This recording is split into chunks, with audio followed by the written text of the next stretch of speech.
வணக்கங்கள். இந்த காணொலியில ஆங்கில எழுத்துக்கள் ஒரு எண்ணை ஆங்கிலத்தில் எழுதும்போது முதல் முறையா எப்போ இடம்பெறுதுன்னு பார்க்கலாம். ஏ அப்படின்ற எழுத்து 1000 எழுதும்போது முதல் முறையா அந்த எண்ணிலேயே வருது. பி அப்படின்ற எழுத்து பில்லியன் எழுதும்போது முதல் முறையா இடம்பெறுது. பில்லியன் அப்படின்னா 100 கோடி. சி அப்படின்ற எழுத்து ஆக்டோலியன் எழுதும்போது முதல் முறையா இடம்பெறுது. ஆக்டோலியன்னா ஒரு எண்ணுக்கு பின்னாடி 27 பூஜ்ஜியம் வரும். இது தமிழ்ல சொன்னா கோடி கோடி கோடி கோடின்னு சொல்லிட்டே போகணும். அதுக்கு பதிலாக அதை ஆங்கிலத்திலேயே ஆக்டோலியன்னு சொல்லிடலாம். டி அப்படின்ற எழுத்து 100 எழுதும்போது 100 எழுதும்போது 2 முறை வரும்.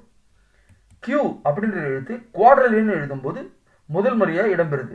ஒரு எண்ணுக்கு பக்கத்துல 15 பூஜ்ஜியங்கள், 1000 கோடி கோடி கோடி அப்படின்னு தமிழ்ல சொல்லலாம்.